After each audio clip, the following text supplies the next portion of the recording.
Okay. Yes. Good good afternoon friends and तो कल हमने जो पूरा फिफ्थ चैप्टर का, अगर हम उसका सिनॉप्सिस देखें या उसका सार पूरा नहीं हुआ है। अभी फिफ्थ चैप्टर थोड़ा सा बाकी है, लेकिन मैं बहुत क्विकली 2 मिनट्स में, शॉर्ट में फिर से एक बार रिपीट करना चाहूंगी। Would you want me to do that starting से? या या सो पॉइंट ए से करूंगी, क्योंकि स्व यानी मैं जो हूँ, हूँ? कौन हूँ मैं? Who am I? We had done this in the जीव। first and the जीव। second lecture, first and the second class we had done it. We are consciousness. Individual consciousness किंवा जीव। इंडिविजुअल किंवा जीवा। बिल्कुल राइट, जीवा is absolutely right. Okay, I just wanted the word consciousness. All right. तो हम जो है, हम इंडिविजुअल कॉन्शियसनेस है। और हम कहाँ से आए? हमारा इंडिविजुअल कॉन्शियसनेस कॉस्मिक कॉन्शियसनेस से। अगर हम खुद को जीव या आत्मा कहते हैं, तो हम कहाँ से आए? परमात्मा से आए। लेकिन क्या परमात्मा ने हमें, परमात्मा ने नहीं, हम जब परमात्मा से अलग हुए और यहाँ पे हमारा अस्तित्व आया, तो क्या ऐसे ही खाली खम आए हम? कुछ भी नहीं। देखो, आत्मा हो परमात्मा हो, इसका एक गुण है, और वो है इंटेलिजेंस, जिसको हम कहते हैं चेतना या चैतन्य। तो परमात्मा चैतन्य है, तो हम भी चैतन्य है। तो हम बस ऐसे ही चले आए और हम कुछ नहीं, ऐसा बिल्कुल नहीं है। तो हमारे साथ क्या आया? चैतन्य। अब चैतन्य को जब हमारे अंदर आता है, सीमित हो जाता है, हम उसे कहते हैं बुद्धि। ठीक है? तो आत्मा या जीव बुद्धि के साथ आया, लेकिन हमारे पास अविद्या है, यानी हम नहीं जानते हम कौन है, कहाँ से आए, वगैरह वगैरह। उस अविद्या के वजह से हमारी बुद्धि अंधेरे से घिरी हुई है, यानी अविद्या, अज्ञान में है। ओके। तो अम अब इस अज्ञानी बुद्धि में, बुद्धि है लेकिन अज्ञान से भरी हुई है या अज्ञानी है, इसमें से क्या निकलता है? जो भी बुद्धि आज भी, हाँ, आज भी हमारे पास बुद्धि है। अगर बुद्धि हमें, हमारी अज्ञानता या अविद्या है, तो हम किस चीज में पड़ेंगे? मोह और वासनाओं में घिरेंगे। हम्म? तो अंधकार या अम, बुद्धि के ऊपर जो पर्दा है, उस पर्दे के, अविद्या का पर्दा, उसके वजह से हम मोह और वासना में आ जाते हैं। अब यही अवै अविद्या वाली बुद्धि जो है, ये फिर मोह और वासना की तृप्ति के लिए क्या तैयार करता है? मन को तैयार करता है, mind. So the mind is born out of the ignorant intellect. Okay, and the mind is born। अब ये जो मन है, वो किस में से जन्म लिया उसने? अविद्या में से जन्म लिया। तो क्या वो सही काम करेगा? नहीं। तो वो देगा हमें विपर्यय, यानी फॉल्स परसेप्शन। हम डोरी को सांप समझेंगे। क्यों? क्योंकि अविद्या का अंधकार में ये मन ऑपरेट कर रहा है। तो इसलिए वो विपर्य में जाएगा, यानी अंधकार में वो फॉल्स परसेप्शंस तैयार करेगा।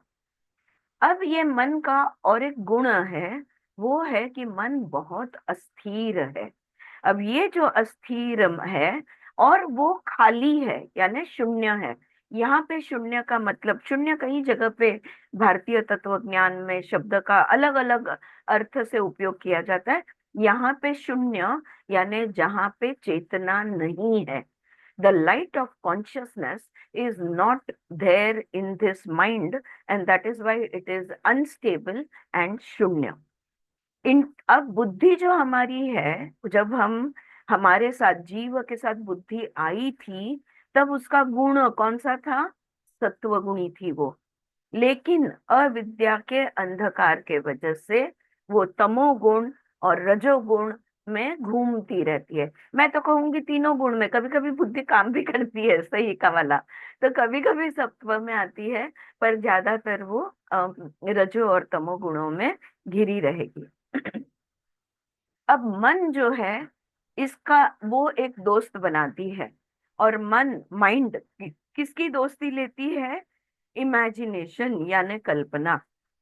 हम्म? तो माइंड के साथ जब कल्पना जुड़ती है, दोनों जन मिलकर 5 तन मात्रा बनाते हैं। शब्द, स्पर्श, रूप, अं, गंध, आणि काय राहिलं? रस रस रस। या रस, ये 5 ये तन्मात्रा बनाते हैं। ये जो 5 तन्मात्रा है, वो अपने अपने महलों में यानी अपने अपने घरों में रहते हैं। हाँ, आवाज यानी शब्द का घर है कान, दृष्टि रूप का घर है आंख, गंध का घर है नाक। ओके, तो ये सिर्फ ऑर्गन्स है, ये सेंस ऑर्गन्स है, यानी ज्ञान देने वाले इंद्रिय है।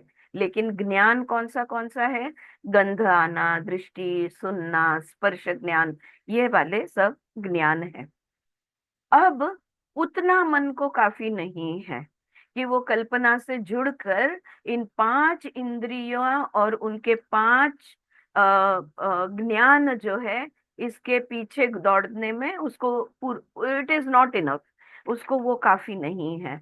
तो कल्पना की एक बहन जो होती है, जिसे हम कहेंगे डिजायर, तो वो जो है डिजायर यानी इच्छाएं, आकांक्षाएं, तो वो इन इच्छा आकांक्षाओं के साथ ये माइंड जुड़ जाता है।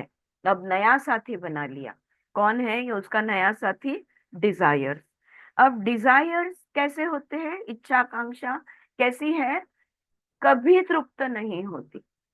अब भी एक इच्छा हुई, पूर्ण हुई, तुरंत हमें दूसरी इच्छा होती है। वो पूर्ण हुई नहीं हुई, हमें तीसरी इच्छा है। हमारी इच्छाएं कभी समाप्त नहीं होती।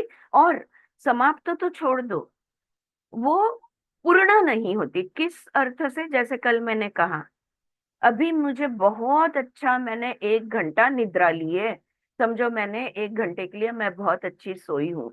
अब जिंदगी भर मुझे सोने की जरूरत नहीं। क्या ऐसा हो सकता है? नहीं। या एक बार पानी पी लिया तो जिंदगी भर के लिए तृप्ति हो गई। क्या ऐसा हो सकता है? नहीं। तो इच्छाएं जो है, चाहे वो हमारे कंट्रोल में हो या ना हो, लेकिन सारी इच्छाएं कभी भी समाप्त नहीं होती। फिर वो इच्छाएं पूर्ण करने के लिए कौन दौड़ता है, कौन मेहनत करता है? मन। और मन दौड़ते रहता है उसकी इच्छाएं पूर्ण करने के लिए। और इन दोनों के संगम में से क्या तैयार होता है? मन और इच्छाएं मिलकर क्रोध और लोभ को जन्म देते हैं, यानी क्रोध और लोभ इनसे निर्माण होते हैं। अब क्रोध आप जानते हो, आपने देखा है कभी? अगर आपने ऑब्जर्व किया होगा, जब आपको बहुत गुस्सा आता है, कभी तो आया होगा, जब बहुत गुस्सा आता है हम थक जाते हैं। घर में हमारे अगर कोई क्रोधित हो रहा हो, तो हम क्या करते हैं? शांत हो और उसको 1 गिलास पानी देते हैं। देते हैं कि नहीं? Isn't this a natural thing happening wherever it is happening, right? क्यों देते हैं? तो वो जो अग्नि है उसको शांत करने के लिए। क्रोध एक अग्नि है। अब क्या होता है, ये क्रोध और लोभ, अगर आप लोभी रहोगे, जैसे हमेशा दूसरों के पैसे पे खाने जाओगे, इधर जाओगे उधर जाओगे, लेकिन खुद कभी उनको एंटरटेन नहीं करोगे, फॉर एग्जाम्पल, तो लोग क्या करते हैं? आपकी निंदा करते हैं। तो यहाँ से निंदा तैयार होती है। तो मन जो है, क्रोध के वजह से जल जल कर थक जाता है, और लोगों की निंदाओं से भी वो त्रस्त हो जाता है। और फिर थक कर क्या होता है? सो जाता है। जब भी मन सोता है, तब साथ साथ उसके तन मात्राएं, उसकी सारी इंद्रियें, इच्छाएं, लोभ, क्रोध, ये लोग भी सब सो जाते हैं। यानी मन माइंड अगर एक्टिव है तो सब कुछ एक्टिव है, including the body. Okay, if the mind becomes inactive, everything becomes inactive. हमने कोमा के पेशेंट में देखा है कि अगर माइंड एक्टिव नहीं है तो वो बॉडी मरे जैसा, जिंदा है लेकिन वो बॉडी मरे जैसा पड़ा रहता है। तो मन जो है, ये जब भी निद्रा में जाता है तभी बाकी सब भी उसके परिवार वाले, ये जो भी उसके लोग हैं, ये सब सो जाते हैं, ये भी उसके साथ सो जाते हैं। अब जैसे मैंने अभी उदाहरण दिया कि कोमा में अगर कोई पेशेंट है, उसका माइंड वर्क नहीं कर रहा है, तो उसका बॉडी भी डेड बॉडी जैसे पड़ा हुआ होता है, फिर भी वो जिंदा कैसे है? उसका माइंड तो डेड है, ब्रेन डेड है, फिर भी वो जिंदा है। किसके वजह से? सांस, heart, heart is beating. No no. प्राण, प्राण, हाँ, कम टू द प्राण। सब्जेक्ट, हमने कल ये हाँ। किया है। Who keeps everything and everybody alive? प्राण। हाँ, तो प्राण जो है, ये मतलब शरीर को शहर कहा गया है, और शरीर को 10 द्वार कहा गया है। और इस 10 द्वार में 2 द्वार है हमारे, दो नाक के ओपनिंग्स, और इसमें से प्राण प्रवेश, सांसों में से प्राण शरीर में प्रवेश करता है। फ्रेंड्स, आपको बाहर के आवाज की तकलीफ हो रही है? सुनाई दे रही है? नहीं ना, मेरी आवाज क्लियर है ना? और ओके, तो क्योंकि वो ड्रिल मशीन चल रहा है कहीं बाजू में। ऑलराइट, तो यहाँ तक हम लोग कल पहुंचे थे। यहाँ हमने पढ़ा था कि जब सब सो जाते हैं, तभी प्राण जो हमारा है, वो हमें उनको प्रोटेक्ट करता है, सपोर्ट देता है, गाइड करता है। प्राणा इंचार्ज होता है, तभी individual consciousness goes to rest with the pure consciousness. तो हमारा जीव जो है, हमारा आत्मा जो है, वो भी आराम करने के लिए, प्राण है ना इंचार्ज, वो तो जिंदा रखेगा शरीर को भी, मन को भी, बाकी सब चीजों को भी। जब उठेगा तब सब एक्टिव हो जाएंगे। हाँ, जब हम गहरी, तो देखो, 3 शहर की हमने बात की, त्रिपुरा, राइट? त्रिपुरा यानी हमारी 3 अवस्थाएं। पहली अवस्था है जागरूक, जब हमारा मन सुपर एक्टिव है, ये करता है वो करता है, हम जागरूक है। दूसरी अवस्था है स्वप्न।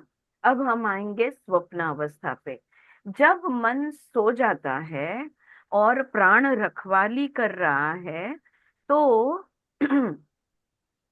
प्राण इसी मन को एक्टिव रहने के लिए, और मन के साथ जो भी ज्ञानेंद्रिय है, इन सब को एक्टिविटी देने के लिए इस शहर से दूसरे शहर शहर ले जाता है। और दूसरा मतलब इस लोक से वो दूसरे लोक ले जाता है। कौन सा लोक है? स्वप्न लोक। All right. It is the prana which carries the jiva to the second city, which is the dream state, the swapna loka. All right. तो पहली अवस्था थी हमारी जागृत, दूसरी अवस्था जो है वो है स्वप्न। Is this clear? कल हम इस पॉइंट पे रुक गए थे, यहाँ तक सबको क्लियर है? राइट? अभी स्वप्न लोक में फिर से मन दौड़ता है। स्वप्न लोक में the mind again becomes as active as it was in the conscious state और जागृत स्टेट, उतना ही एक्टिव हो जाता है। एवरीबडी, ज्ञानेंद्रिय, कर्मेंद्रिय, सब कुछ एक्टिव हो जाता है वहां पे। फिर से यहाँ पे दुख ही दुख है मन के लिए। जागृत अवस्था में द माइंड इज सफरिंग, स्वप्न अवस्था में भी the mind is in suffering. ये दोनों अवस्था है, ये मन के आरोग्य के लिए अच्छी नहीं है। So here again the mind continues to suffer. Alright? और थक थक के फिर मन निराश हो जाता है। इट फेसेस डिजेक्शन, नैराश्य में चले जाता है। यार, मुझे कहीं चैन नहीं, ये कैसी दुनिया है, ये कैसा मैं हूं, मुझे कहीं भी चैन नहीं। और थक थक कर बेहोश हो जाता है, मूर्छा आ जाती है उसे, बेहोश हो जाता है। मन का पूरी तरह से बेहोश होना, यानी तीसरे शहर में जाना, त्रिपुरा के तीसरे पुरा में जाना, और वो है सुषुप्ति अवस्था, जिसे हम कहेंगे डीप स्लीप। जागृत, स्वप्न, सुषुप्ति, त्रिपुरा। ठीक है। और इंग्लिश में अगर हम कहते हैं तो awakened state, dream state and deep sleep state, ये तीन स्टेट्स बनते हैं, द थ्री स्टेट्स। ऑलराइट। अब जब मन बेहोशी में चला गया, हम्म, ना वो स्वप्न में है ना वो जागरूक है, वो बिल्कुल बेहोश हो गया, अनकॉन्शियस स्टेट में चला गया। अब जीव क्या करे? जीव को चांस मिलता है अपनी माँ के पास जाने का। सो द जीव और द आत्मा गोज टू द परमात्मा, राइट। जो ब्रह्म है वो परब्रह्म के पास चला जाता है। जो इंडिविजुअल कॉन्शियसनेस है वो कॉस्मिक कॉन्शियसनेस के पास चला जाता है। कॉस्मिक कॉन्शियसनेस कैसा है? सर्वज्ञानी है, सर्वत्र है, निर्गुण निराकार है। वहां पे उसका अगर कोई गुण कहा जाए तो एक ही है, परम आनंद का, या का गुण। वो परम शांति, परम आनंद का अनुभव जब जब हम मन को बेहोश कर देंगे और जब जब हमारी आत्मा परमात्मा के पास चली जाएगी, हमें परम आनंद का अनुभव होगा। जब हम गहरी नींद, न स्वप्न आया न कुछ, कुछ समझा नहीं बाहर क्या चल रहा था, अंदर कुछ भी नहीं हो रहा था, हम बिल्कुल गहरी नींद में थे। ऐसी गहरी नींद से उठने के बाद कैसा लगता है? कैसा लगता है बताइए? Mamta, your mic is on, come on tell me. Fresh एकदम ऐसे। एकदम फ्रेश, बहुत अच्छा लगता है, फ्रेश लगता है। Mamta, your mic was on, you could speak. All right. Relax, fresh पेक्षा पण रिलॅक्स वाटतं जास्त. रिलॅक्स वाटतं। तब व्हाई डज दैट हैपन? ऐसा क्यों होता है? ऐसा इसलिए होता है क्योंकि हमारे अस्तित्व का जो सोर्स है वहां पर हम जाकर आए। आत्मा परमात्मा के पास जाकर आया। और इसलिए अगर आपको पंचकोश पता है तो उसमें से आनंदमय कोश जो है वो अनुभव होता है। हमें परम शांति उपलब्ध होती है, परम आनंद उपलब्ध होता है, और इसलिए हम बहुत अच्छा लग रहा है, रिलैक्स्ड है, फ्रेश है, हम एनर्जाइज हो जाते हैं, हम ताजे हो जाते हैं, ताजे तवाने हो जाते हैं। राइट। सो दिस इज, अब इसे आध्यात्मिक भाषा में परमात्मा को जानना, आत्मा ने परमात्मा को जानना, या तो आत्मा ने अपना मैं कौन हूं, ये जब वो परमात्मा के पास जाता है तब उसे पता चल जाता है, अरे मैं तो आत्मा हूं। और ये जो उसको पता चलना जो है, इसको कहते हैं self awareness, to know who you really are. I am not the body, I am not even the mind, I am not the emotions, I am not the Jnanendriya, I am not the Karmendriya, I am none of these things. I am pure consciousness. You become self-aware. जब जब हमें self awareness आएगा, अब ये सिर्फ अभी deep sleep में तो खुद को डाल नहीं सकते, अनलेस कि कुछ ड्रग्स ले लो तो शायद शायद डीप स्लीप में तुम जा पाओ, या एनेस्थीसिया ले लो तो डीप स्लीप में जा पाओ। ये सारा जो आनंद है ना, इसको, ये जो आत्मा का परमात्मा के पास जाना जो है, इसे कहते हैं समाधि। हाँ। तो सम होना, एक हो जाना, या योग कहते हैं, समाधि होना या योग होना कहते हैं। ये जो योग होना है, ये आत्मा परमात्मा का एक होना है, ये अगर सजगता के साथ हो, कॉन्शियस जागृत अवस्था में अगर ये होता है, तो ही हम इसे सही मायने में समाधि कह सकते हैं। यहाँ पर अवस्था कौन सी है? बेहोशी की। अनकॉन्शियस स्टेट में जो आत्मा परमात्मा का मिलन होता है, एक होना होता है, इसे हम समाधि नहीं कहते हैं।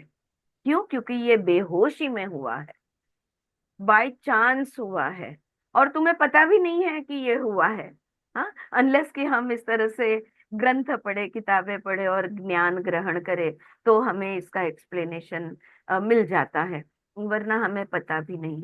तो ये आत्मा परमात्मा का एक होना, परम शांति परम आनंद का अनुभव होना, जागृत अवस्था में, अवेकंड स्टेट में, क्या हमें ये हो सकता है?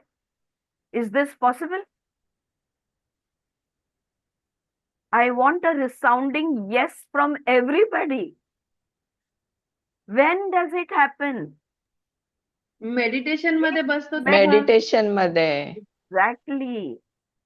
In meditation, when we quieten the body, ध्यान में शरीर को पूरा शिथिल कर देते हैं, मन को पूरा शांत कर देते हैं, मन को सांसों के साथ बांध देते हैं, और इतने सांसों के साथ एक रूप हो जाते हैं कि कुछ पता नहीं है, बस शांति ही शांति का अनुभव, सब कुछ इनएक्टिव हो जाता है।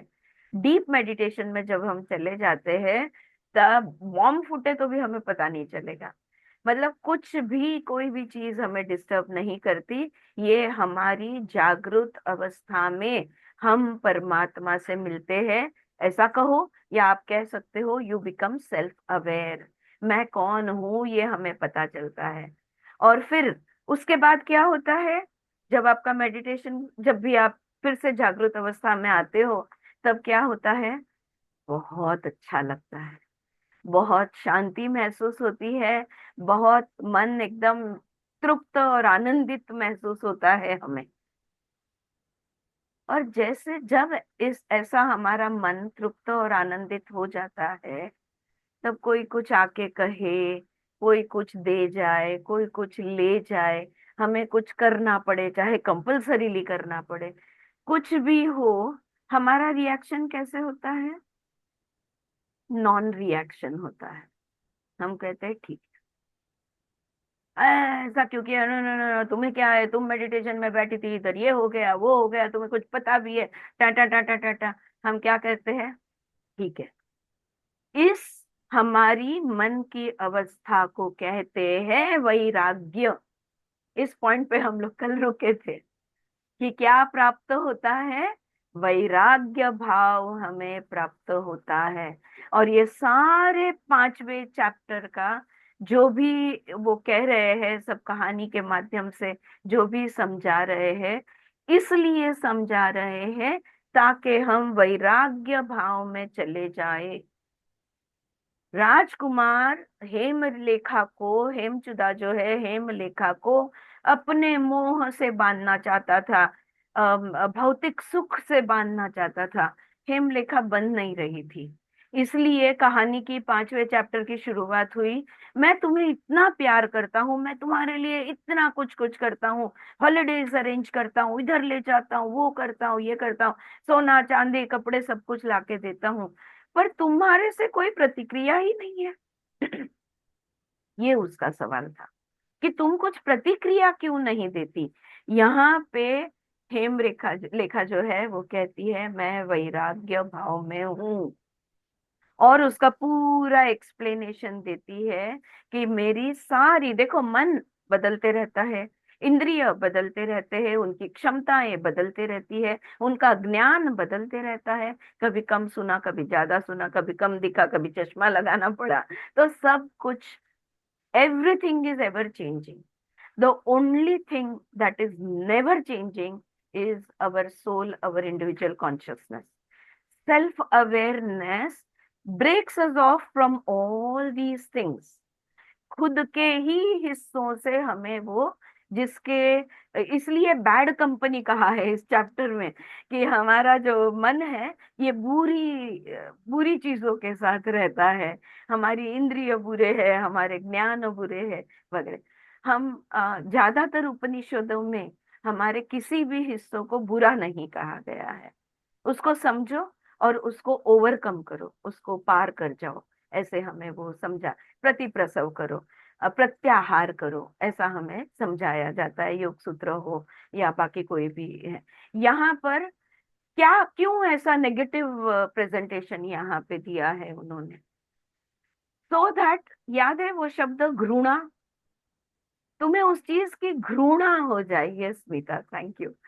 तुम्हें उस चीज की बिल्कुल घृणा हो जाए, यू शुड बिकम, ओडी हो जाए तुम्हें, बस मैं अब ये नहीं, आज मुझे शौचात स्वांग जुगुप्सा परेर संसर कहा, तत्व शुद्धि दौर मनस्य एकांग्र इंद्रिय जे।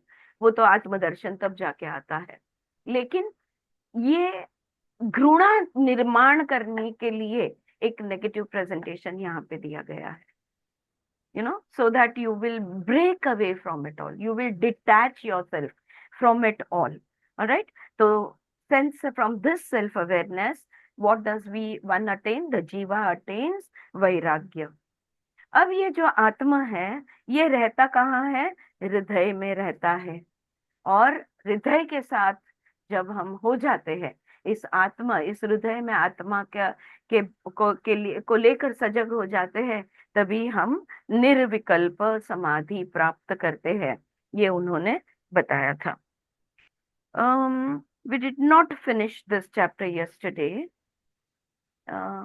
Yeah, yeah, I'll come back to it. So, अब देखा आपने जागृत, स्वप्न और सुषुप्त अवस्था, ठीक है? सेल्फ अवेयरनेस अटेन्स वैराग्य। एक नोट यहाँ पे उन्होंने दिया है, व्हाट इज वैराग्य by the way? Freedom from attachment.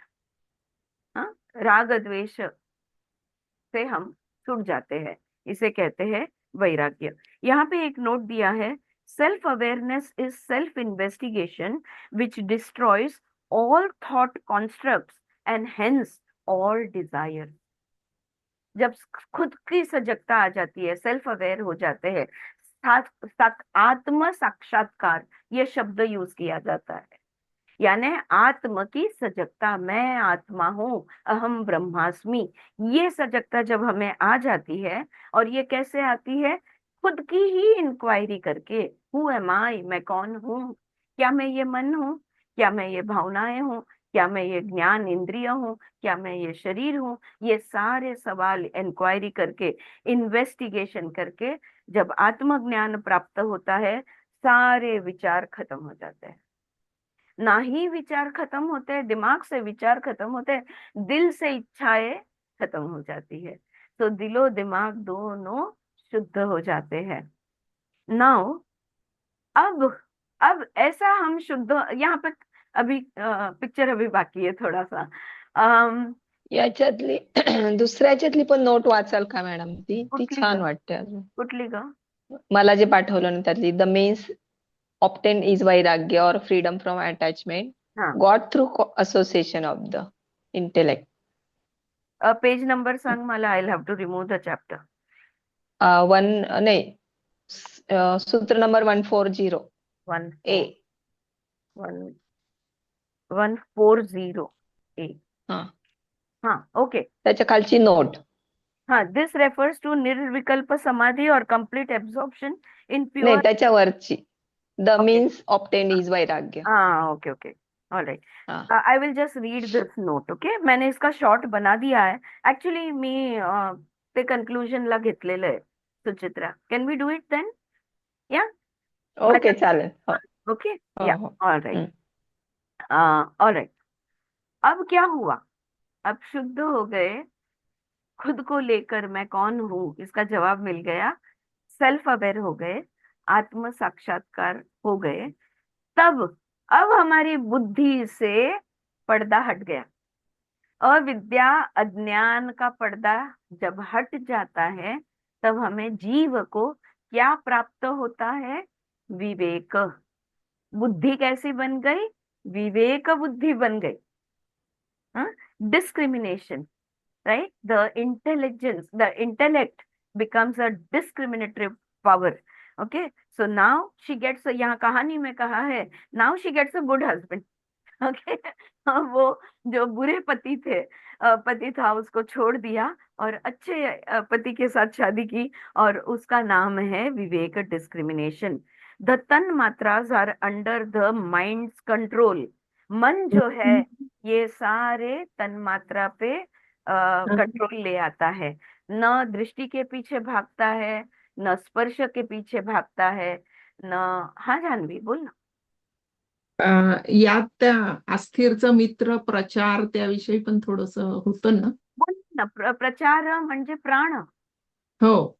हा, मग प्राणाबद्दल भरपूर बोलले ना, की अच्छा. प्राण काय काय करतो, काल पण केलं आणि आज थोडक्यात रिपीट केलं।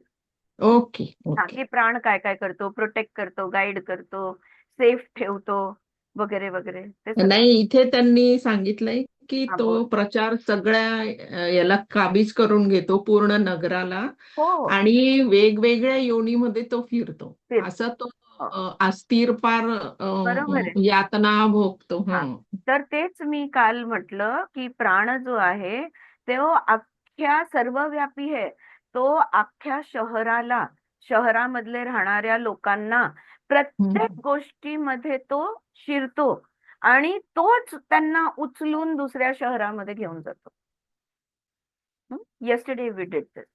ये कल हुई थी बात। Alright, am I going fast? Okay, alright. So now she gets a good husband Vivek. और वो जो बुरे बच्चे थे ना उनको काम, क्रोध और लोभ को खत्म कर देता है। मन अपने ज्ञानेंद्रिय अपने कंट्रोल में ले आता है। न वो स्पर्श ज्ञान, न वो दृष्टि ज्ञान, न वो गंध ज्ञान, न वो किसी भी चीज के पीछे दौड़ना, वो पूरी तरह से बंद कर डालता है।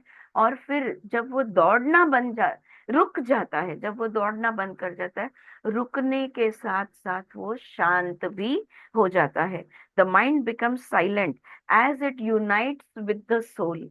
आत्मा के साथ सेल्फ अवेयरनेस में आ जाता है। It becomes free from the thought control, the thought constructs। The city of the mother is the heart, the mother being undivided consciousness, which is the ultimate reality। आत्मा परमात्मा से आया है। और परमात्मा कैसा है? अद्वैत, अनडिवाइडेड। परमात्मा क्या है? परम सत्य, अल्टीमेट ट्रुथ। आत्मा क्या है? Relative truth. याद है स्टार्टिंग में हमने बात की थी, अल्टीमेट ट्रुथ और रिलेटिव ट्रुथ। भौतिकता में जो भी हम अनुभव करते हैं, those are all relative truths. There is only one ultimate truth, and that is the truth of the cosmic consciousness। All right, embracing the mother, one sinks in the ocean of bliss। तो जब इसको गले लगाते हैं, इस माँ को, परमात्मा को, तो परम आनंद की अवस्था में हम पहुंच जाते हैं। Suchitra, for you I will on your request and which is a very important note, मैं इतना एक पैराग्राफ पढ़ देती हूँ। ओके, 139 और 40 का ये एक्सप्लेनेशन उन्होंने दिया है। चैप्टर 5 सूत्र number 139-40। The means obtained is vairagya, or freedom from attachment, got through association of the intellect with the individualized consciousness alone, or the mere I consciousness or self-awareness। This is the method of self-investigation which destroys all thought constructs and hence all desires। The good husband is viveka, or discrimination, the son conquered by the mind। His sons who were killed were krodha, anger, and lobha, greed, and his sons who were bound by the 5 organs of perception, united with me, indicates evidence as the pure self-awareness or I consciousness, free from all thought constructs। इसका मतलब ये हुआ कि जब एक हो जाते हैं इंद्रिय, मन, सब कुछ, जब जुड़ जाते हैं पूरी तरह से जीव के साथ, एक रूप हो जाते हैं, तब तब सब रुक जाता है। और उसी को कहा है यहाँ पे आई कॉन्शियसनेस या आत्म साक्षात्कार या सेल्फ अवेयरनेस से वृत्तियां समाप्त हो जाती है। योगस चित्त वृत्ति निरोध। ठीक है, योग होता है, जुड़ना होता है। हमारा कैसा है, बॉडी इधर बैठा है, माइंड कहीं घूम रहा है। ओके, फिर बॉडी उधर है, माइंड कुछ और सोच रहा है, और हार्ट में फीलिंग्स कुछ और ही है। हम्म, तो हम हमेशा विभाजित होते हैं। और जब हम यूज होता है, जब हम एक हो जाते हैं, तो हमारे चित्त यानी कॉन्शियसनेस में उठने वाली लहरें यानी वृत्तियां, ये सब कुछ शांत हो जाता है। The city of the mother is the heart, and the mother is pure undivided consciousness, which is the ultimate reality. Okay, और लास्ट पैरा में वो कहते हैं निर्विकल्प समाधि हो जाता है। और आखिर का जो मंत्र है वो ये है, स्वामी, वो हेमलेखा स्वामी से कहती है, अपने पति से कहती है, you also obtain thus eternal happiness, having restrained the one with bad conduct born of your friend and reaching your mother. Lord, this abode of happiness experienced by me has been narrated to you. तो वो अपने पति से कहते हैं, ये जो परम सुख है, ये जो परम आनंद है, आप क्षणिक सुख के पीछे दौड़ना बंद करो, और ये परम सुख आप वो अनुभव लो। ये अनुभव मैंने लिया है, और वही आपको मैं, आपने पूछा इसलिए मैं बता रही हूँ। ओके, गुरु शिष्य के बीच में पहले के जमाने में खास करके जहाँ पे ऋषियां गुरु होते थे, और उतने ही लायक उनके शिष्य होते थे,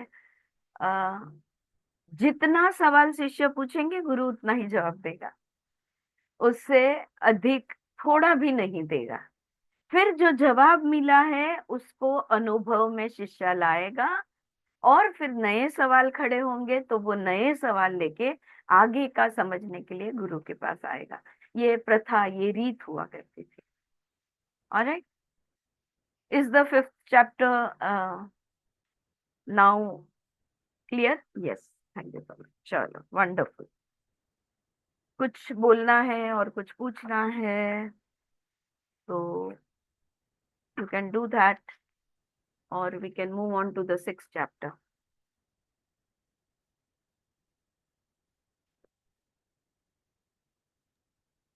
कंटिन्यू सिक्स्थ चॅप्टर। हा, जान्हवी, तुझ्या पुस्तकात सिक्स्थ चॅप्टरचं काय नाव दिलं? मेळ नसलेली गोष्ट, बर अज्ञानांना स्वहिताची गोष्ट देखील अप्रिय वाटते. बर, ते एंडला येड हम्म. जाऊ दे. तू काय म्हणत होतीस? म्हटलं हे डोक्याचा भुगा झाला फार. आणि प्रत्येक क्षणी अवेअर राहावं लागतं, म्हणजे एकदम अलर्ट. तर तुम्ही तो, म्हणजे माझं कोणतं इंद्रिय किंवा काय काय म्हणताय, हे सगळी मुलं बाळ काय बोलताय. यहाँ पर ये जो खूपच जानवी जी बोल रही है कि हर पल सजग रहना पड़ता है, हर पर अलर्ट एंड अवेयर रहना पड़ता है। इसकी स्वामी सर्वप्रियानंद की खुद की एक जो एक घटना हुई थी, मैं वो शेयर करना चाहती हूँ। मैंने पहले भी की है, फिर एक बार। तो स्वामी सर्वप्रियानंद जी जो है, वो वेदांता सोसाइटी के, वो कह रहे थे कि जब मैं साधक था, मतलब नया नया था, तो हम क्लास के बच्चों को एक इंचार्ज हुआ करते थे, और फिर हमको, हमारे साथ एक हमारा कोई तो भी टीचर हमेशा हुआ करता था। और एक बार रात को खाना खाकर हम इस बिल्डिंग से उस बिल्डिंग जा रहे थे, मतलब कक्षा, ये कक्षा से वो कक्षा में। तो हम जा रहे थे, हमारे गुरु हमारे साथ चल रहे थे, और हम चलते चलते एकदम अचानक रात रानी की बेल थी, और बहुत सुंदर रात रानी फूल, पता है ना आपको, उसका बहुत सुंदर स्मेल आ रहा था, गंध आ रहा था। तो किसी एक ने ऐसे गहरी सांस लेते हुए, वाह वाह, कितना अच्छा सुगंध, कितनी सुंदर सुगंध आ रही है, ऐसा उसने कहा। तब उनके टीचर ने कहा, आए हो भोगी बनने, आए हो योगी बनने, और भोग ले रहे हो, यू नो। तो इतना अलर्ट रहना पड़ता है, क्योंकि वो गंध का लेना ये भी भोग लेना है, उपभोगना है। तो हर पल, जो जानवी जी अभी कह रही थी, हर पल सजग रहना पड़ता है कि मेरे कोई इंद्रिय अपने ज्ञान के पीछे मुझे दौड़ाए नहीं। और इसलिए मन का वैराग्य बहुत जरूरी है। ना अन्न का वैराग्य, ना कपड़ों का वैराग्य, मतलब ना आसक्ति जिसको हम कहेंगे, कुछ भी नहीं। जो है सही है, जो है अच्छा है, मिले तो ठीक, ना मिले तो ठीक। ऐसा नहीं है कि तुम इच्छा नहीं कर सकते, हम संसारी लोग हैं। अरे वाह, ग्रीन कलर की साड़ी मुझे चाहिए, कर सकते हो। फिर हमारे में और दूसरों में फर्क क्या रह गया? फर्क ये है कि अगर वो ना मिले तो we are okay with it, हमें कोई दुख सुख नहीं होता। मिल जाए तो हम आनंद लेते हैं, लेकिन सुख से उछलने नहीं लगते या उसमें और अटैचमेंट नहीं लाते। और अगर ना मिले तो इट्स ओके, इट्स फाइन, तो क्या हुआ, राइट? तो ये जो इट्स आपण ओके, काही बनवतो, एखादा पदार्थ बनवला आणि समोरच्याने जर तारीफ नाही केली तर आपल्याला असं वाटतं अरे हा काहीच बोलला नाहीये. पण त्याचा जर स्वभाव असेल की त्याची जास्त तारीफ न करण्यात, आमच्यामध्ये तर तारीफ अलाउड नाहीये, की फक्त हा चांगलं आहे एवढंच फक्त म्हणू शकता अब तुम्ही. ये भी वा जो वा अभी किती छान अंजलि केलं, जी, असं चव घेऊन घेऊन खाणं करेक्ट, अला म्हणजे असं की नाही त्याच्यात अटकायचं नाहीये आपल्याला. राइट। ये जो अंजलि जी बोली ना, हमारे में अलाउड नहीं है, तो कई ऐसे हमारे धर्म या हमारी कम्युनिटीज है, समाज के ऐसे रीति होते हैं जहां पर वैराग्य भाव स्वभाव में डालने की कोशिश है। तो बहुत ज्यादा उपभोग मत लो, तो पहले से ही, बचपन से ही वैराग्य भाव ये डेवलप करने की इच्छा होती है, राइट? लेकिन ये जो क्रोध लोभ है, मोह है, वासनाएं हैं, इच्छाएं हैं, आकांक्षाएं हैं, ये फिर भी पीछा नहीं छोड़ती। पर it's okay, everybody will get there, सबका सबका डेस्टिनेशन एक ही है, आज नहीं तो कल पहुंच जाएंगे। Alright, okay, shall we go on to chapter 6? Okay, chapter 6 का यहाँ पे उन्होंने हेडिंग दिया है on the merits of faith for gaining the goal and on the harmfulness of dry polemics, okay, POLEMICS। ये जो वाला चैप्टर है यहाँ पे, ये पूरा चैप्टर मैं कहूंगी श्रद्धा पे लिखा गया है।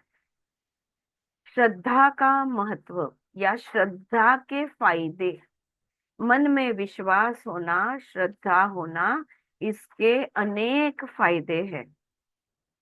और जिसके जिसके पास श्रद्धा नहीं है वो क्या करते हैं? आपण मराठीत काय म्हणतो? विश्वास नाहीये, उज्जत घालते। इजंट दैट द वर्ड, उज्जत? जिनके पास श्रद्धा नहीं है वो आर्ग्यूमेंट देते हैं, जिसे कहते हैं तर्क वितर्क। तो they will keep arguing, counter arguing, and ना ना ना ना ना ना ना ना, चलते ही रहता है उनका। ऑलराइट, तो यहाँ पे ये चैप्टर में बहुत ही शॉर्ट में मैं लेने वाली हूँ इस चैप्टर को। तो इस चैप्टर में श्रद्धा का महत्व समझाया गया है, और तर्क वितर्क या चर्चा से किसका भी फायदा नहीं होता। मैं जो बोल रही हूँ उस पर या तो आप विश्वास रखो या मत रखो, लेकिन उस पे सिर्फ चर्चा करते रहने में कोई मतलब नहीं होता। ये बात यहाँ पे समझाई गई है।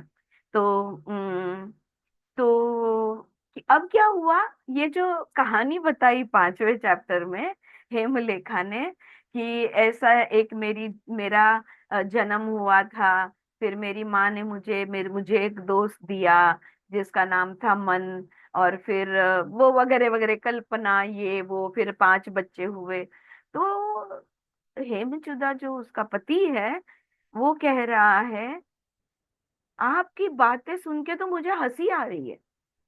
वो अपने पत्नी से कहता है, ये कौन सी कहानी तुमने बनाई है, ये कैसी कहानी बनाई है? अरे आप तो अप्सरा की बेटी हो, और ऋषि व्याघ्रपदा ने आपको पाल पोस कर बड़ा किया हुआ है, ये कौन सी कहानी आप मुझे बताने लगी?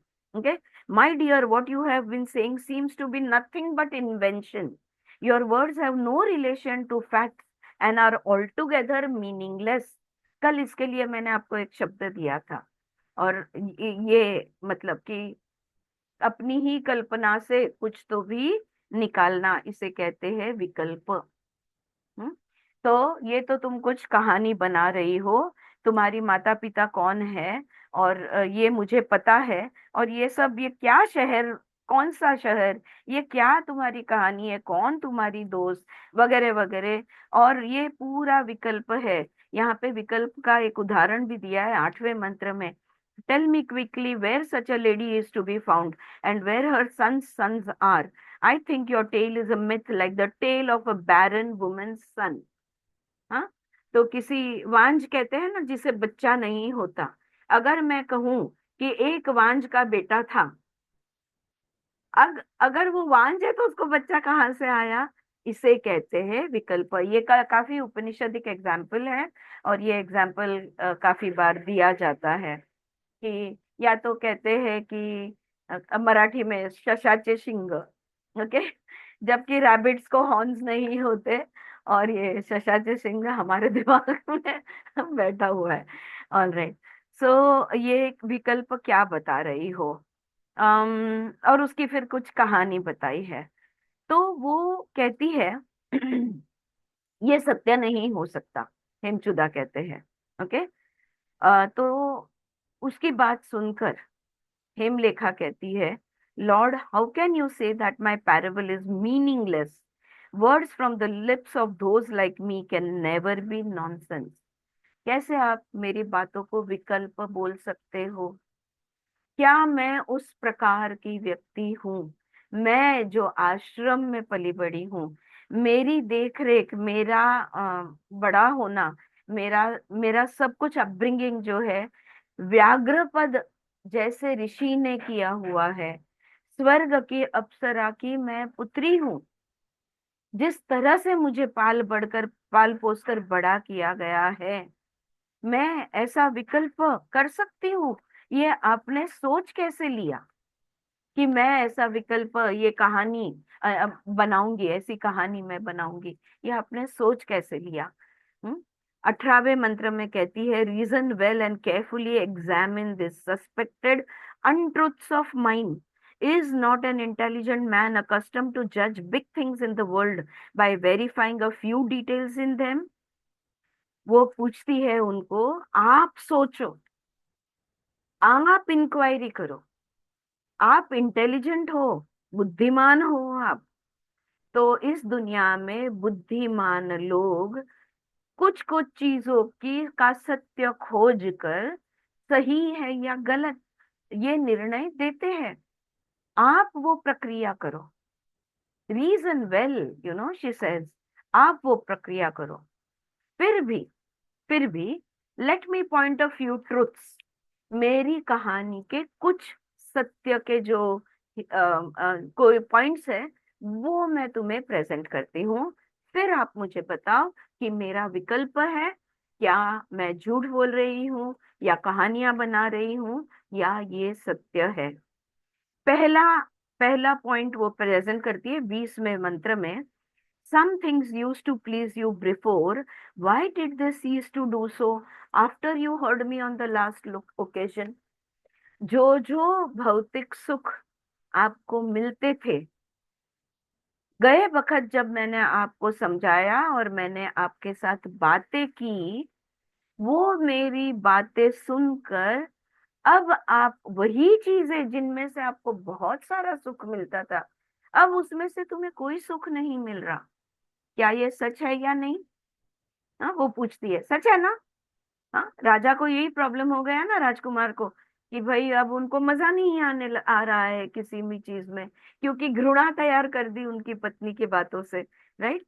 तो वो पहला पॉइंट ये प्रेजेंट करती है कि ये तो सत्य है ना, कि पहले आपको मजा आती थी, अब आपको मजा नहीं आ रहा। दूसरा, my words brought about dispassion. They are similarly bound to do so even more in the future. How else can it be? Judge your own statements from these facts. मेरे शब्दों को सुनकर आपके अंदर वैराग्य भाव आ गया, और भविष्य में ये वैराग्य भाव और अधिक बढ़ते जाएगा। ऐसा नहीं होगा तो कैसा होगा, ऐसा ही होगा। तो आपके जो स्टेटमेंट्स है, उसका जो सत्य है, वो आप ही देखिए, ऐसा वो बोलती है। Listen to me king, okay. Mistrust is a well wisher's words is mistrust in a well wisher's words is the surest way to ruin. वो कहती है अगर आप अविश्वास रखोगे, जिस पर आप, एक विश्वासु व्यक्ति पर अगर आपने संशय लिया या किसी विश्वासु व्यक्ति पर अविश्वास आपने दिखाया, तो यहाँ पे आपकी अधोगति होगी, आपका विनाश होगा। जिस पर विश्वास दिखाना चाहिए उस पर अविश्वास आप कैसे दिखा सकते हो? और जो आपको चाहता है वो तुम्हें झूठ क्यों बोलेगा, राइट? 23rd मंत्र में वो कहती है, faith is like a fond mother who can never fail to save her trusting son from dangerous situation, there is no doubt about it. विश्वास रखोगे तो भगवान भी आकर तुम्हें बचा लेंगे। वहां पर अगर बच्चे का, अगर माँ पे विश्वास है, तो माँ अपने बच्चे को कभी भी कोई भी आपत्ति में नहीं आने देगी, या कोई भी आपत्ति आ जाती है तो वो उसे बचा लेगी। विश्वास यानी श्रद्धा, ये शब्द यहाँ पर बार बार आएगा। It is all about having faith. कल हमने एक बात श्रद्धा को लेकर, हमने कल एक बात की थी, नहीं नहीं, सॉरी, आज मैंने पोस्ट आपसे एक शेयर किया था, stranger in a life boat किताब में से, है ना? वो भगवान को पूछती है, अरे आप कुछ करते क्यों नहीं, दिख नहीं रहा हम कितनी चिंतित है? तो भगवान उसे कहते हैं, वो चिंता आपने ही निर्माण की है। तो वो बोलती है, हमने कैसे निर्माण की? तो भगवान कहते हैं, आप, खाली जगह है, वॉइड है, वो वॉइड को भरने के लिए आपने इसे निर्माण की है। आपके अंदर का खालीपन जो है उसे भरने के लिए आपने अम, फिक्र, चिंता, इसे निर्माण किया हुआ है। इसका क्या मतलब हुआ? जहां जहां श्रद्धा है वहां वहां चिंता हो ही नहीं सकती। Believing means remaining free from stress, tension, anxiety, etc., etc. अटूट विश्वास, है ना? हमेशा हम ये उदाहरण देते हैं कि कोई 1 साल का बच्चा है, 6 महीने का बच्चा है, अपने पापा ने उसे उठा लिया है और कहीं लेकर जा रहे हैं।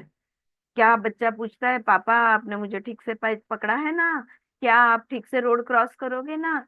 पापा आप मुझे गिरा तो नहीं दोगे ना?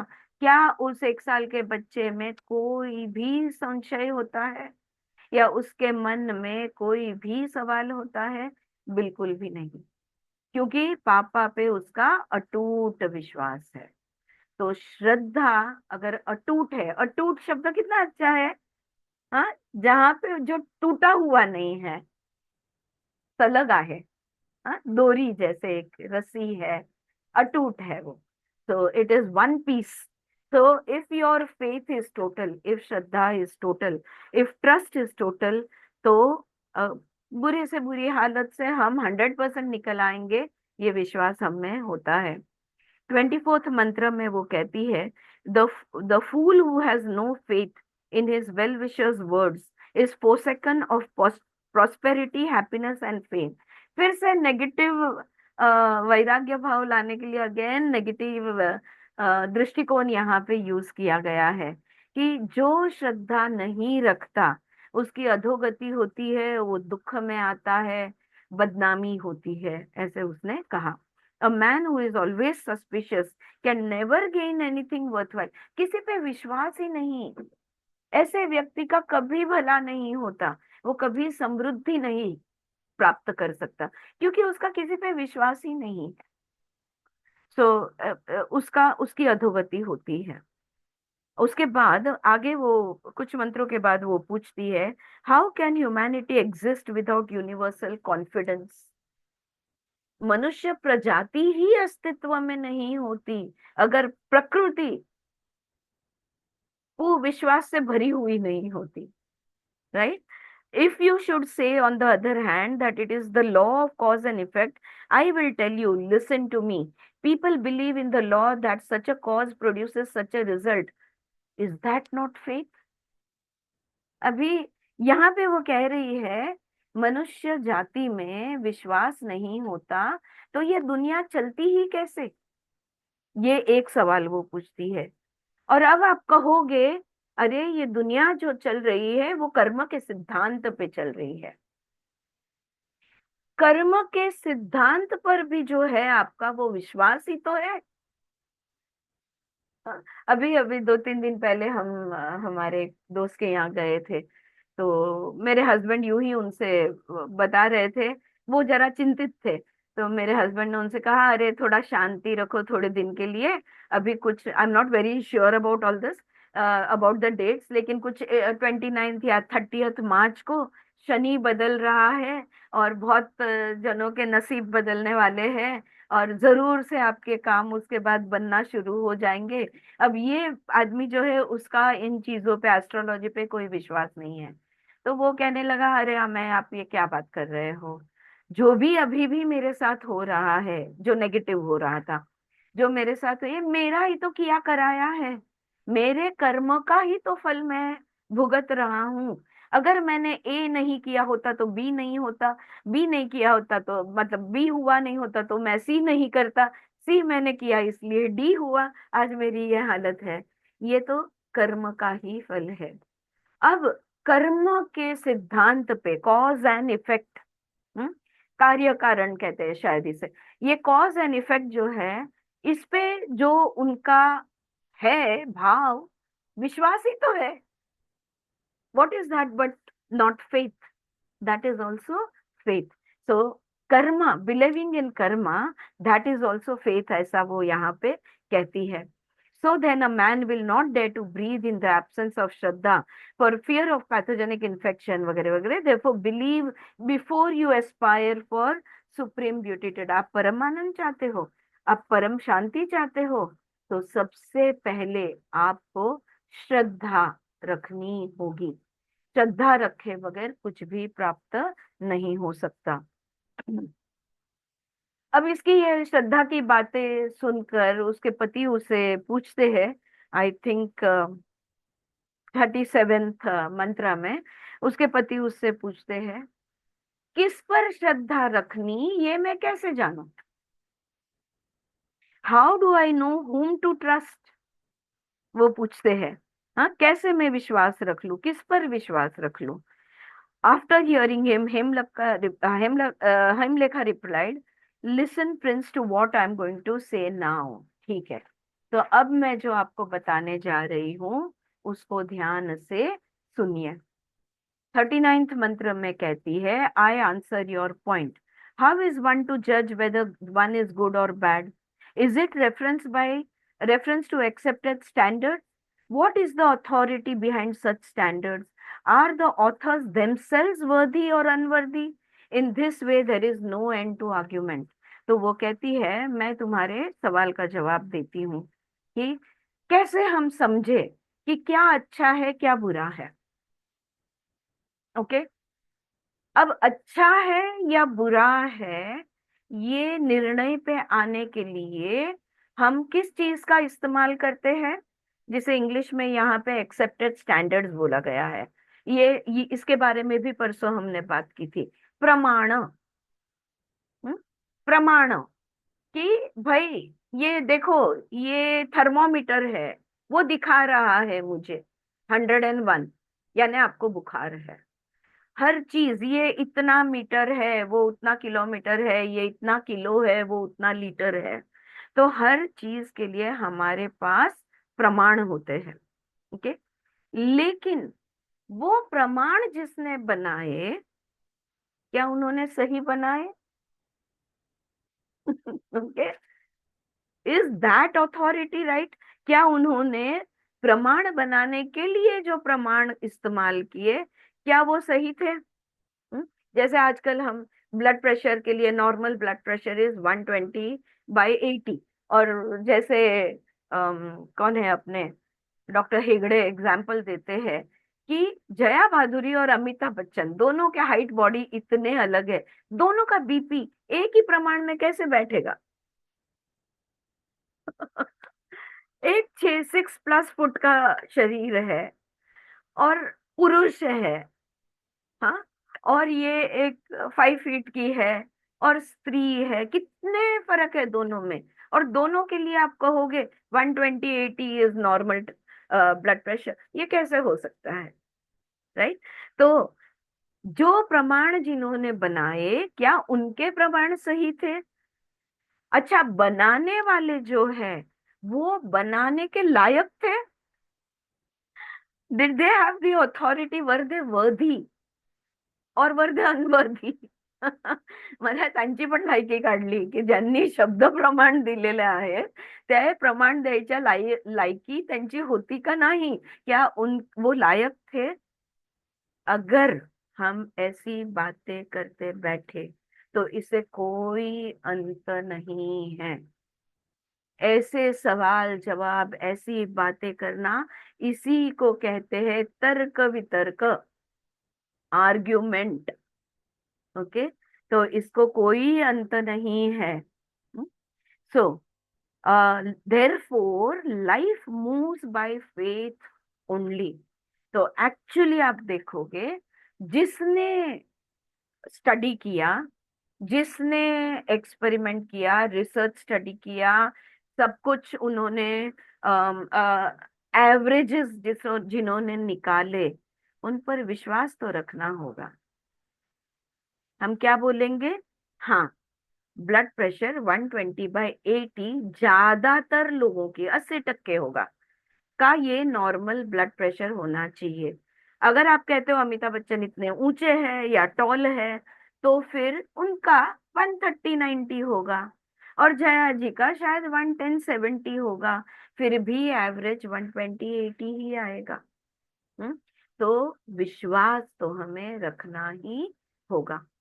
तो ये दुनिया जो हम, कौन बोला ये 1 फुट है? मेरे पास फुट रूलर नहीं है, लेकिन अगर हम पट्टी उठाते हैं तो कौन बोला ये एक पट्टी है या एक फुट रूलर है? ये सवाल हम नहीं पूछ सकते। Point A to point B ये 1 किलोमीटर बनता है, कौन बोला? ये पाव लीटर पानी है, कौन बोला? जिसने प्रमाण बनाए उस पर अविश्वास नहीं दिखा सकते। तो विश्वास, श्रद्धा से ही जिंदगी चलती है, ऐसा वो उनको समझाती है। आगे वो कहती है 42-45 मंत्र में, I shall explain to you the rational of reaching the supreme goal by means of faith. और अब मैं तुम्हें वो समझाती हूँ कि सिर्फ और सिर्फ श्रद्धा के आधार पर आप परम आनंद या परमात्मा के साथ एक रूप हो सकते हो। सिर्फ श्रद्धा के आधार पर आप समाधि प्राप्त कर सकते हो, आत्म साक्षात्कार हो सकता है। ये मैं आपको समझा दूंगी, बी अटेंटिव, ध्यान से सुनो। People will not gain anything either during their lifetime और after death by endless discussion और ब्लाइंड एक्सेप्टेंस। देखो, जीवन में या मृत्यु के बाद अगर हम कितना भी तर्क वितर्क करते रहे, आर्ग्यूमेंट करते रहे, डिस्कशंस करते रहे, कुछ नहीं प्राप्त होगा। और अगर अंधश्रद्धा रखे तो भी कुछ नहीं प्राप्त होगा। लेकिन अगले वाक्य जो वो कहती है वो इंपॉर्टेंट है। Of the two however there is hope for the latter and there is none for the former. लेकिन अगर हमें तर्क वितर्क करने वाले कुछ नहीं प्राप्त किया, अंधविश्वास रखने वाले कुछ नहीं प्राप्त किया, इन दोनों में से बेहतर कौन है? तो मैं कहूंगी अंधविश्वास रखने वाले। अंधा पर विश्वास तो है, लेकिन जो तर्क वितर्क करते हैं, जो आर्ग्यूमेंट्स करते हैं, वो नेवर एंडिंग गेम है। वहां पे देयर इज नो कंक्लूजन। उसका कोई अंत नहीं आता। और उसके बाद में उन्होंने एक कहानी, वो the following anecdote illustrates the point, आगे वो कहानी बताते हैं। Once there lived a saint by name Kausika on the Sahiya hill near the banks of Godavari. Okay, हमारे घर के करीब है ये। Okay, कौशिका पर्वत है और सह्याद्री पर्वतों में एक आई एम सॉरी, सह्याद्री पर्वतों में गोदावरी के किनारे कौशिक नाम के ऋषि रहा करते थे। बहुत शांत थे, शुद्ध थे, धार्मिक थे, बहुत उनको उनको आत्मा साक्षात्कार हुआ था, ज्ञानी थे वो। और इसलिए उनके पास बहुत सारे डिसाइपल्स थे, यानी शिष्य उनके थे। एक बार वो कहीं गए हुए थे और ये शिष्य जो है एक दूसरे के साथ तत्व ज्ञान पे चर्चा करने लगे, डिस्कशन करने लगे, फिलॉसफी पे डिस्कशन होने लगा। जिसकी जो समझ उस हिसाब से डिस्कशन चल रहा था। उतने में एक ब्राह्मण वहां से निकल जा रहे थे, एक पंडित। ओके, जो बहुत बुद्धिमान थे और जिन्होंने बहुत वेद उपनिषदों और शास्त्रों का अभ्यास किया हुआ था, जिनका नाम था सुंगा नाम के पंडित वहां से गुजर रहे थे। ओके, वो वहां पर आए और उनको जो शिष्य ने जो आर्ग्यूमेंट दिया, उन्होंने सारों के आर्ग्यूमेंट मिटा दिए। हाँ, लॉजिकली प्रूव कर दिया कि देखो ये सही है, ये गलत है, वगैरह वगैरह। अब उनका विश्वास था, उनकी श्रद्धा थी, लेकिन उनकी श्रद्धा अटूट नहीं थी। उनकी श्रद्धा परिस्थिति अनुसार खुद को एडजस्ट करती रहती थी। और लेकिन तर्क वितर्क में वो माहिर थे। When they said that the truth must be ascertained by reference to some standard, he argued on the basis of an unending series of standards and refuted them. तो जब शिष्य जो थे वो कह रहे थे नहीं नहीं प्रमाण, जैसे हमने परसों बात की ना, प्रत्यक्ष, अनुमान, आगम, शब्द, ये जो अलग अलग प्रमाण है, ये प्रमाण पे बात करने लगे तो उन्होंने वो प्रमाण को भी बेकार साबित कर दिया। और आखिर में उन्होंने कहा, listen you Brahmins, standards are not applicable for asserting merits or demerits and so arriving at the truth. कहते हैं प्रमाण, किसी भी प्रमाण से फायदे और नुकसान यानी मेरिट और डीमेरिट, इसका तर्क नहीं किया जा सकता और उस हिसाब से हम सत्य तक नहीं पहुंच सकते। जो गलत प्रमाण है, for erroneous standards are no good, जो अगर प्रमाण ही गलत हो तो आप क्या करोगे? ये उन्होंने कहा। To start with their correctness must be established. तो जो प्रमाण आप यूज कर रहे हो, जो स्टैंडर्ड आप यूज कर रहे हो, वो स्टैंडर्ड सही नहीं है कि नहीं, ये आपको पहले देखना होगा। Other standards are required to check them. अब ये प्रमाण सही वाला है कि नहीं, ये फुट पट्टी 1 फुट का है कि नहीं, ये देखने के लिए दूसरी पट्टी इस्तेमाल करनी होगी, तो दूसरे प्रमाण यूज करने होंगे। Are they in their turn infallible, लेकिन क्या वो दूसरा प्रमाण जो है, क्या ये भी सही है कि नहीं? Proceeding in this way, no finality can be reached. There are no tests possible. Ascernment of truth being impossible without being tested, nothing can therefore be truth. जब जिस चीज को जानने के लिए जो प्रमाण आप यूज कर रहे हो, जो मेजरमेंट आप यूज कर रहे हो, स्टैंडर्ड यूज कर रहे हो, उस पर ही अगर विश्वास ना हो तो सत्य को कैसे जान सकते हैं? जो सत्य जानने के लिए आपने वो मेजर टेप उठाई है, वो मेजर टेप पे ही विश्वास नहीं है, तो आपको सत्य कैसे मिलेगा? इसलिए क्या निष्कर्ष निकाला उन्होंने? सत्य कुछ होता ही नहीं है।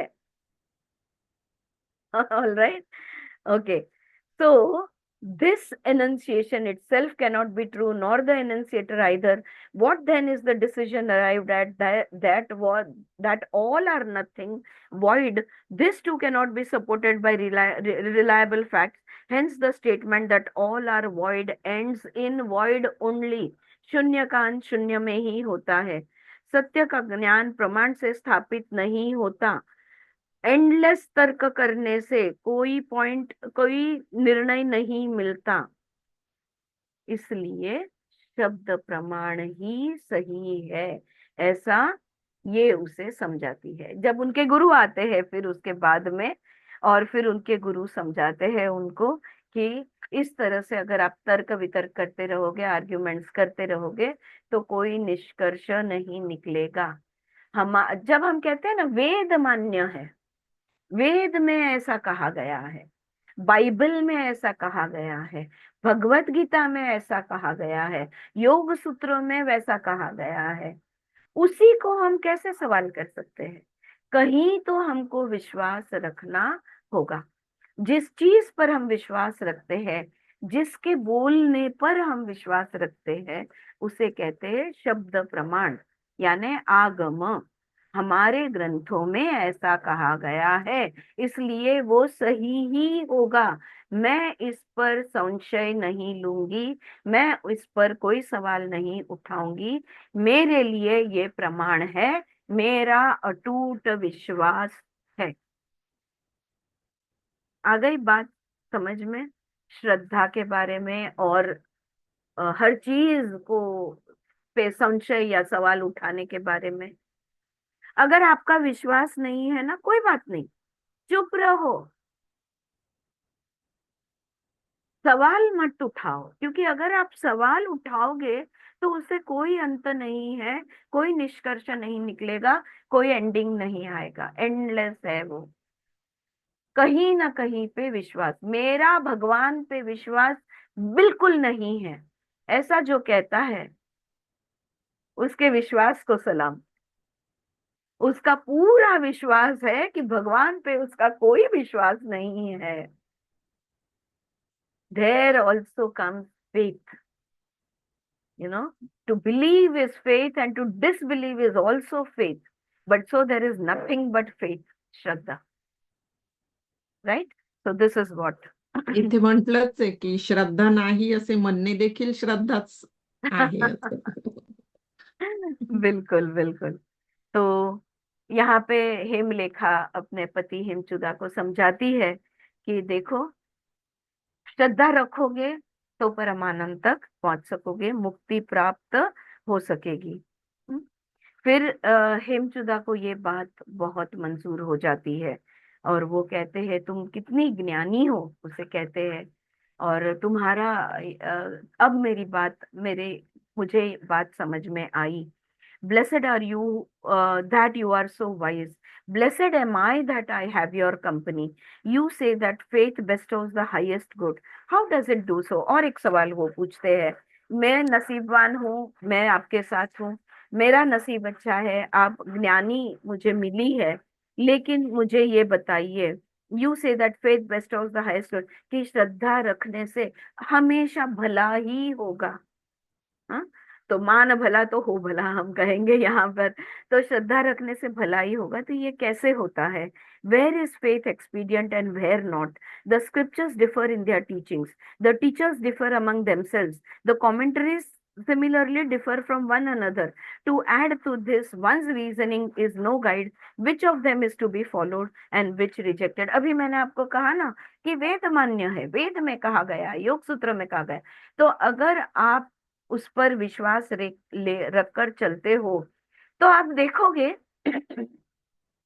अगर हमारे भी जो फिलोसॉफीज है, कोई कोई उपनिषद में या कोई कोई हमारे ग्रंथों में इंडिविजुअल कॉन्शियसनेस, आत्मा को ब्रह्म कहा गया है। एक सिंपल एग्जांपल दे रही हूं मैं। और कोई कोई ग्रंथ में परमात्मा को ब्रह्म कहा गया है, खास करके अद्वैत वेदांत में परमात्मा को ब्रह्म कहते हैं।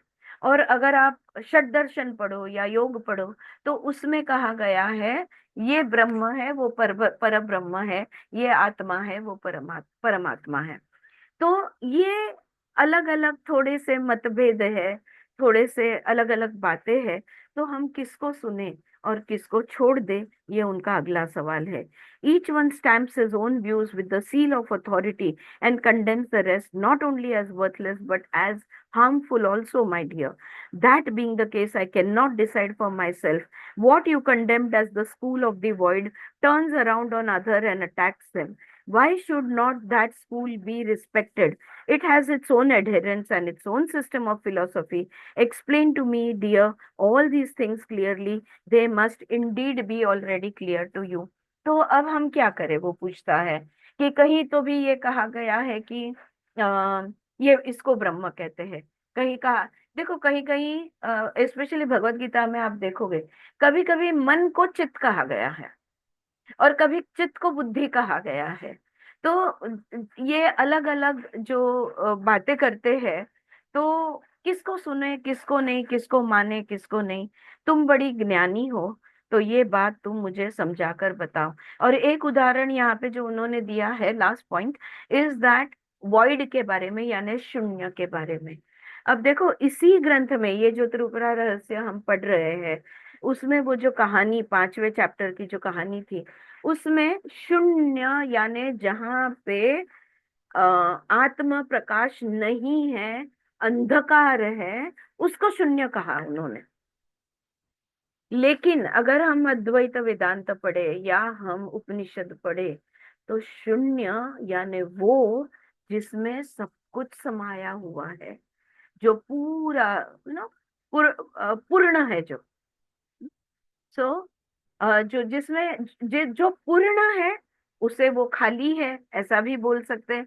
who is completely filled but completely yet completely empty, because who knows everything and therefore does not have to know anything, so knows everything and does not know anything। ऐसा भी हम, तो शून्य का ऐसे अलग अलग इस शब्द का अलग अलग बातें समझाने के लिए इस शब्दों का प्रयोग किया गया है, उपयोग किया गया है।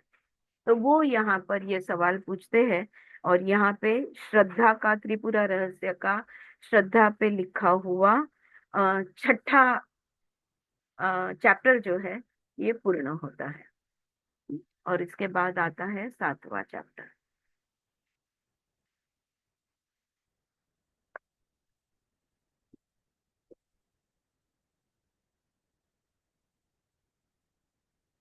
ठीक है।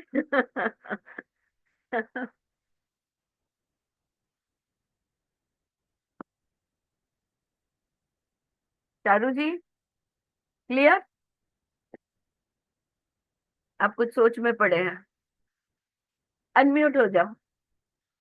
हाँ जी बताइए। ज्यादा क्लियर नहीं हुआ पर थोड़ा थोड़ा हो रहा है। थोड़ा थोड़ा हो रहा है, फिर से एक बार और सुनना पड़ेगा उसको। ठीक, कोई बात नहीं।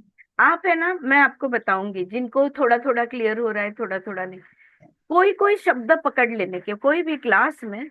अब यहाँ पे 2 शब्द है, एक है तर्क वितर्क और दूसरा है श्रद्धा। और ये 2 को लेकर बस एक ही बात है कि श्रद्धा अंध भी हुई तो भी श्रद्धा तर्क वितर्क से बेहतर है। यानी आर्ग्यूमेंट ये क्यों है, कैसा है, मैं कैसे विश्वास रखूं, सच में ऐसा होता है क्या, किसने कहा, वो कौन होता है कहने वाला, उसकी बात मैं क्यों मानूं, उसने क्या किया है जो मैं उसकी बात मानूं, वगैरह वगैरह, इसको कहते हैं तर्क वितर्क आर्ग्यूमेंट। और श्रद्धा अगर ज्ञान रहित है, मतलब जिस ज्ञान के बिना जो श्रद्धा रखी जाती है, उसे कहते हैं अंधश्रद्धा। क्योंकि बिना ज्ञान के श्रद्धा रख ली, पता नहीं कुछ नहीं क्या कुछ नहीं, फिर भी श्रद्धा रख ली। लेकिन ये दोनों में अगर कोई बेहतर है तो अंधश्रद्धा बेहतर है। अंधा है पर श्रद्धा है। लेकिन जो सिर्फ आर्ग्यूमेंट करते हैं ना, ऐसा क्यों वैसा क्यों, ये इनको कुछ नहीं कर सकते, ये मूर्ख है, मूढ़ कहा है उनको। जो सिर्फ और सिर्फ आर्ग्यूमेंट करते। चारू जी, कभी कभी ऐसा हो जाता था मेरे पास, कभी कभी कोई क्लाइंट आते थे उपाय के लिए, ओके, और I am sure therapist over here will second me in this. जितने उपाय मैं बताती जाऊं ना, उतने वो प्रॉब्लम्स बताते जाएंगे। मतलब सिर्फ प्रॉब्लम बताने के लिए आए हैं, उनको उपाय ना सुनना है ना करना है। तो ऐसे जो सुने बगैर सिर्फ बोले जाते हैं, उनके लिए रेजोल्यूशन नहीं आता, क्योंकि वो अभी तैयार नहीं है। समझे? तो बस श्रद्धा की यही बात है। और वो जो 5वें चैप्टर की कहानी जो इनको बहुत विचित्र लगी, विकल्प लगी, यानी एक कुछ तो भी इमेजिनेशन है, वो अपना यहाँ पे एक्चुअली हेमलेखा अपना क्रेडेंशियल्स दिखाती है कि तुम जी देखो तो मैं कहाँ से आई हूँ, और जो मेरा बैकग्राउंड है, जो मेरा अपब्रिंगिंग है, क्या मैं ऐसा विकल्प कर सकती हूँ, इतना झूठ बोल सकती हूँ? तुमने ये सोच ही कैसे लिया? राइट? तो यहाँ पे उनका प्रमाण मिलता है, मैं जो भी कहूंगी सच के सच सिवा कुछ नहीं कहूंगी। राइट? ये खुद का वो प्रमाण यहाँ पे दे रही है। बस इतना 4 सेंटेंस भी आपने ध्यान में रख लिया तो छठा चैप्टर क्लियर है। All right, is it all good? Okay, no more questions for now. All right, ठीक है, चलो तो यहाँ नो पे मोर क्वेश्चंस, क्योंकि विश्वास तो रखना पड़ेगा ना। या नहीं नहीं, questions will also get you answers. So I will say like Vimla Thakar says, ask the right questions. आणि आपण शब्द प्रमाण तर खूपच मानतो ना. मानतो हो, पण अगर सवाल पूछना है तो सही वाले सवाल पूछिए। है ना? तो ये बात बनती है। Yes, thank you friends, thank you everybody so much, और मैं आपको कल मिलूंगी। Okay, thank you, bye bye.